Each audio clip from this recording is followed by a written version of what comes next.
ഉദാഹരണത്തിലേക്ക് നമ്മുടെ അമ്പലക്കടവ് ഫൈസിയും പിന്നെ റഹ്മത്തുള്ള കാസിമിയും കൂടെ ഒളിച്ചോട്ടം കളിക്കാൻ പോയി പറഞ്ഞാൽ, നാളെക്കേട് ഉള്ളാട്ടങ്ങളും കാന്തപുരം മുസ്ലിം കൂടെ സാറ്റ് കളിക്കാൻ പോയി പറഞ്ഞാൽ ഈ നമ്മള് പറയോ ഇത് മാലിൽ എഴുതി വെച്ചിട്ടാണ് ഹോജാ മൊയ്തീൻ ഞാനും കളിക്കുമ്പോൾ. കുട്ടികളല്ലേ ഇവര് കളിക്കാൻ. രണ്ട് കേറി ഒളിച്ചെവിടെ, വേറെ എവിടെയല്ല. കണ്ണിൻ പിരികത്തിൻ മേലെ ഒളിച്ചോവർ. എന്ത് ബടായാണ് മുഹീദ്ദീൻ ശൈഖിനൊന്ന് ആലോചിക്കുക. കണ്ണിന്റെ പിരികത്ത് കയറി ഒളിച്ച ഒരു കടിന്റെ അത്ര ഇരിക്കോ കണ്ണിന്റെ പിരികത്ത്? ഇനി അതിരുന്നാൽ തന്നെ അറിയൂലേ. പക്ഷെ കണ്ണിൽ കരുമീശി മാമരിൽ ചൊല്ലിയാർ കണ്ടില്ല ഉങ്കൾ വാരുവിനതെന്നോവർ. ഒരു വലിയ ശൈഖ് കണ്ണിന്റെ പിരികത്തിരുന്നിട്ട് മുഹീദ്ദീൻ ശൈഖ് ഇങ്ങനെ ആളെ തപ്പി നടന്നു, ദിഫായ് ശൈഖിനെ തപ്പി നടന്ന് അവസാനം കാണുന്നില്ല.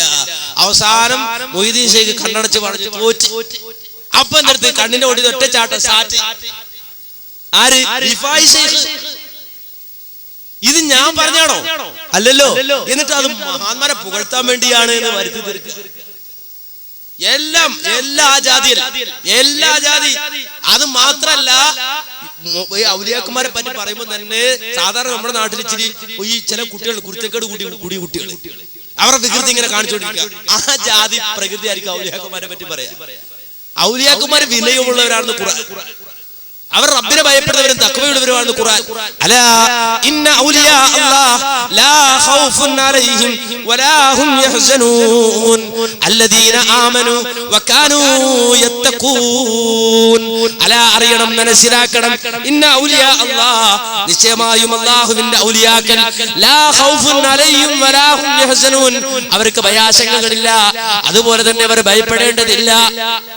ആരാണ് ഔലിയാക്കൾ എന്ന് പറഞ്ഞാൽ അല്ലദീന ആമനു വകാനൂ യത്തഖൂൻ ഈമാനുള്ളവരാണ്, തഖ്വയോടെ ജീവിക്കുന്നവരാണ് അല്ലാഹുവിന്റെ ഔലിയാക്കൾ എന്ന് ഖുർആൻ പറയാം. എന്നാൽ മാലയിലൂടെ ഔലിയാക്കന്മാരെ പഠിച്ചാലോ, ഔലിയാക്കന്മാരെ പഠിച്ചാല് നേരെ തിരിവാണ്. എല്ലായിടത്തും തർക്കുത്തരം, എല്ലായിടത്തും ബഹളം.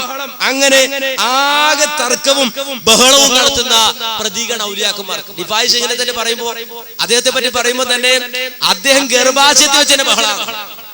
ഗർഭാശയത്തിൽ വെച്ച സമരം, അടിമ ദുനിയാവിൽ ഇറങ്ങുവാനായിട്ട് അള്ളാന്റെ ഏകല് കേട്ടോരെ മുസിന്തോവർ. സ്വർഗമേനിക്കും ഞാൻ ബയ്യാൽ തുടർന്നോർക്കും സുഖത്തോടെ തന്നാൽ ഇറങ്ങാം ഞാനെന്നോവർ. ഉമ്മാന്റെ ഗർഭാശയത്തിൽ 10 മാസം പൂർത്തിയായി കഴിഞ്ഞാൽ തന്നെയും പുറത്തേക്ക് വരണം. 10 മാസം പുറത്ത്, 10ാമത്തെ മാസം കടന്ന പുറത്തേക്ക് വരണം. വരുന്നില്ല. അവിടെ തന്നെ കുത്തിയിരിപ്പ് സത്യാഗ്രഹം നടത്തുകയാണ്. ആ സമയത്ത് ആ റിഫായി ശൈഖിനോട് ഉടയവൻ പറയുകയാണ്, റബ്ബ് പറയാണ് പൊയ്ക്കോ ദുനിയാവിലേക്ക്. അവ പറയാൻ പറ്റൂല, ഞാൻ പോകൂല. എന്താ, എനിക്കും എന്റെ പിന്തുടർന്ന എന്റെ മുരീദന്മാർക്ക് ഇവിടുന്ന് ഇപ്പൊ സ്വർഗം തരണം, ഇപ്പൊ സ്വർഗം തന്നെ, എന്നാലും ഞാൻ ഇറങ്ങൂന്ന. അപ്പൊ എന്തെടുത്തു, റബ്ബ് സുബ്ഹാനഹു നിർബന്ധത്തിന് വഴങ്ങി. കാര്യം മുമ്പ് തന്നെ ആളിച്ചിരി ബഹള. കാര്യം ഗർഭം വയറ്റിൽ ജനിച്ച 6 മാസത്തിൽ ഗുണമുള്ളതായാരെന്ന് കേട്ടോവർ. മകനോ മകളോ എന്ന് ചോദിച്ച നേരത്തിൽ മകനാറാഹ്മദുൽ കബീർ എന്ന് ചെന്നോവർ. 6 മാസമായപ്പോ തന്നെ സ്വന്തം പേരിട്ട ആളാണ്. വയറ്റില് 6ാം മാസത്തിൽ തന്നെ സാധാരണ ജനിച്ച് വാപ്പയും മുലിയാരെ എന്ത് പേരിടും, നല്ല പേരുണ്ടോ ഇങ്ങനെ അന്വേഷിച്ച് നടന്ന് അങ്ങനെ ഒരു സെലക്ട് ചെയ്തൊരു പേരില്ല ഉപ്പയും ഉമ്മയും. ഇതങ്ങനെന്നല്ല. 6ാം മാസത്തിലെത്തിയപ്പോ ഇപ്പാണെങ്കിൽ സ്കാൻ ചെയ്യാം, അന്ന് സ്കാനിങ് ഒന്നും ഇല്ല. ഉമ്മക്ക് ആണാണോ കുട്ടി പെണ്ണാണോ എന്ന് അറിയണം. ഉമ്മ ചോദിച്ചു ആണാണോ പെണ്ണാണോ, ഉടനെ മറുപടി ഞാൻ ആണാന്ന് മാത്രല്ല എന്റെ പേര് അഹ്മദുൽ കബീർ റിഫായി എന്നാണ്. ഗർഭാശയത്തിൽ അത്ര ബഹളം ഉണ്ടാക്കുന്ന ആളാണ്, അത്ര സ്വന്തം പേരിട്ട ആളാണ്. അങ്ങനെ 10ാം മാസം പുറത്തിറങ്ങണമെങ്കിൽ എനിക്ക് വഴി തുറന്നോർക്കും സ്വർഗം തരണം എന്ന് വാശി പിടിച്ച് അവിടെ ഇരുന്നു. അങ്ങനെ അള്ളാഹ് ഗതിമുട്ടി. അവസാനം അവർക്കെന്ന് 4 സുവർക്കം കൊടുത്താറ്. ഉടനെ ദുനിയാവിൽ പിറന്ന് വളർന്നോവർ. പഠിച്ച 4 സ്വർഗം, ആകെ 8 സ്വർഗം ഉള്ളത്, അല്ല പകുതി പോയി. റിഫായി തരീഖത്താർ കൊണ്ടുപോയി. അപ്പൊ ഇനിയിപ്പോ എല്ലാരും റിഫായി തരീഖത്തിൽ പോയി ചേരാന്ന് വിചാരിച്ച നടക്കൂല. അതാ ഇത് പറഞ്ഞത്. മാല എന്ന് പറഞ്ഞ ആളെ പൊട്ടീസാക്കാന്ന് പറയും നമ്മുടെ നാട്ടിൽ. ആളെ പൊട്ടീസാക്കുന്ന വരികളാണ്. കാരണം വെച്ചാല് റിഫായി ശൈഖ് അതും വാങ്ങിയിട്ട് വന്നു. ദുനിയാവിൽ വന്ന് ഇങ്ങനെ ജീവിച്ചുകൊണ്ടിരിക്കുന്ന സമയത്ത് റിഫായി ശൈഖ് ഇങ്ങനെ പോണ വഴിക്ക് ഒരു തോട്ടം, ഒരു ഇസ്മായിലിക്കാരുടെ തോട്ടം കണ്ടു. ആ തോട്ടം കണ്ടപ്പോ ഇസ്മായിൽ എന്നോരിൽ ചോദിച്ചൊരു തോപ്പ് അയവിലേക്ക് തരുമോന്ന് കേട്ടോവർ. ദുനിയാവിലുള്ള മൂതലെന്നിൽ വേണ്ടാന്ന് ദുഷ്ടമായി 4 സുവർക്കം കൊടുത്തോവർ. ഇസ്മായിലിക്കാന് കശുവണ്ടി തോട്ടം കണ്ടപ്പോ റിഫായി ശൈഖ് ചോദിച്ചു, എനിക്ക് തരുമോ ആ തോട്ടം എനിക്ക് തരുമോ? അപ്പോ ഇസ്മായിലിക്ക ആള് ബുദ്ധിമാനാണ്. ഇസ്മായിലിക്ക പറഞ്ഞു, റിഫായി ശൈഖ് എന്തെങ്കിലും കൊതിച്ചിട്ടുണ്ടെങ്കിൽ അത് കൊണ്ടേ പോകും.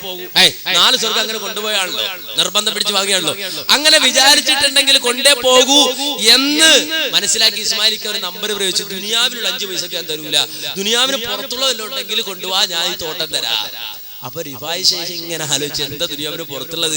ആ ഉമ്മാന്റെ ഗർഭാശയത്തിൽ നിന്ന് 4 സ്വർഗം സമരം ചെയ്ത് വാങ്ങിയിട്ടുണ്ട്. അപ്പൊ ആ സ്വർഗം എടുത്ത് നേരെ കൊണ്ട് ഇസ്മായിലിക്ക കൊടുത്തിട്ട് തോട്ടം വാങ്ങി. സ്വർഗം കൊടുത്തിട്ട് തോട്ടം വാങ്ങി. മനുഷ്യന്മാർ തോട്ടം കൊടുത്തിട്ട് സ്വർഗം വാങ്ങുക.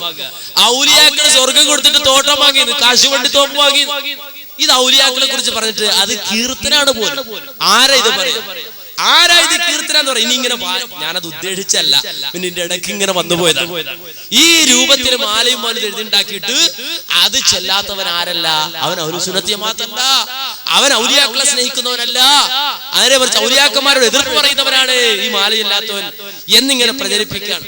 സത്യത്തിൽ മാന്യ സഹോദരങ്ങളെ, ഇത് മുജാഹിദ് പ്രസ്ഥാനം സമൂഹത്തെ ബോധവൽക്കരിക്കാൻ തുടങ്ങി. മനുഷ്യന്മാർ ചിന്തിക്കുന്നവരാണ്. മുസ്ലിയാക്കന്മാരെ പോലെ ജീവിക്കണം, ആ ജീവിക്കാൻ വേണ്ടി മതം സ്വീകരിച്ചവരല്ല ബഹുഭൂരിപക്ഷം. നേരെ മറിച്ച് റബ്ബിന്റെ അടുക്കൽ വിജയിക്കണം, അള്ളാഹുവിന്റെ മുന്നിൽ സ്വർഗം വാങ്ങണമെന്ന് ആഗ്രഹിച്ചിട്ട് അള്ളാഹിന്റെ ദീൻ ഉൾക്കൊണ്ടവർ ചിന്തിച്ചു, ആലോചിച്ചു, അവര് കൈയൊഴിഞ്ഞു. ഇത് കൈയൊഴിയാൻ തയ്യാറായി. അപ്പോഴാ ഈ പറഞ്ഞ കോലത്തിൽ പുതിയ രൂപത്തിൽ ആധുനിക തലമുറയെ ചാക്കിട്ട് പിടിക്കുന്ന രൂപത്തിൽ പുതിയ പ്രവർത്തന മേഖലയുമായി മുസ്ലിയാക്കന്മാർ രംഗത്തിറങ്ങിയത്. എന്നിട്ടിപ്പോ മുസ്ലിയാക്കന്മാരുടെ പ്രധാന പരാതി എന്താണെന്നറിയോ? ഇപ്പൊ നമ്മുടെ യുവതലമുറക്ക് സബീല എന്താന്ന് പോലും അറിയൂല. നേരത്തെ കാണിച്ചപ്പോ ചില ചിന്തിച്ചാൽ അത് അപ്പുറത്തെ നമ്മുടെ AP ഗ്രൂപ്പ് അല്ലേ? ആ AP ഗ്രൂപ്പിൽ മാത്രമല്ല അതുള്ളത്, ഇപ്പുറത്തും പറയണത് എന്താ പറയണത്? നമ്മുടെ പുതിയ തലമുറക്ക് സബീല കിതാബ് എന്താന്ന് പോലും അറിയൂല.